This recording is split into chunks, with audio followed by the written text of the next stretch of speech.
If you ask me about the jar on a surface level, I would tell you it's a jar full of local activities and solo date ideas to get me out of the house and keep me from rotting on the couch. But when you ask me the significance of it, I kind of feel like the only way to explain this is to tell the story. My mom passed away a week after my 21st birthday, and it really hit me that life could be incredibly short. Ever since then, I adopted this mindset that I refuse to sit at home and miss out on things just because I might have to do them alone or I don't have anyone to go with. But I still made excuses once in a while. I had that fear of doing things alone. I had that fear of going and trying things new and looking stupid. And then my brother-in-law passed away before he was 35, and that mindset became rock solid for me. I refuse to not live life to the fullest. The jar started when I was living in Fort Worth, Texas. I had previously been living in Indiana with my grandpa as his caregiver and companion. While I was in Indiana, I got engaged. My fiance got a job offer in Fort Worth. I would never choose to move to Texas on my own. This was actually a really big pivotal moment in our relationship. I did not want to go to Texas. I knew in my soul and my bones that it was not the right place for me. It felt very strongly in my gut that this was the wrong thing for me to do.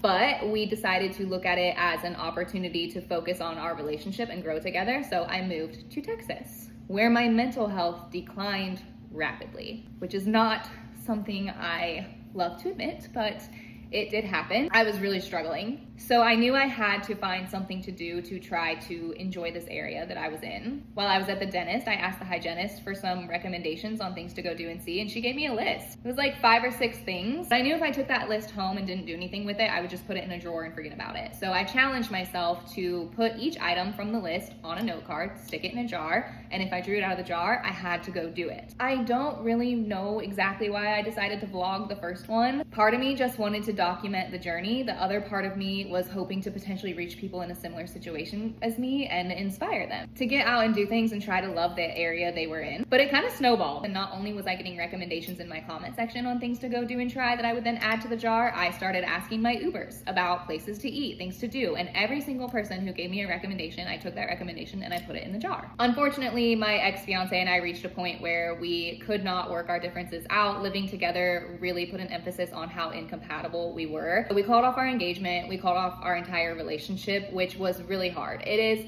not an easy thing to do, to walk away from someone you love, but know that you are not compatible with moving forward long term. At that time, the jar turned into strictly solo date ideas. I took date ideas that normally people would do together and I put them in the jar and made myself go do them on my own. The first time I went to a movie by myself, I felt really dumb, but I did it, and afterward I was so happy I went because I liked the movie and I had a really good time. After about 2 months with my sister, it was time for me to move and I was terrified. I have never lived alone. I've never wanted to live alone. That has never been a desire for me. I love people so much. I love being around people. To move to a place by myself after I had felt so lonely for so long and my mental health was already questionable, terrifying, absolutely terrifying. So I flipped a coin. One side was Athens, one side was Springfield, and I got Athens, which I am so thankful for.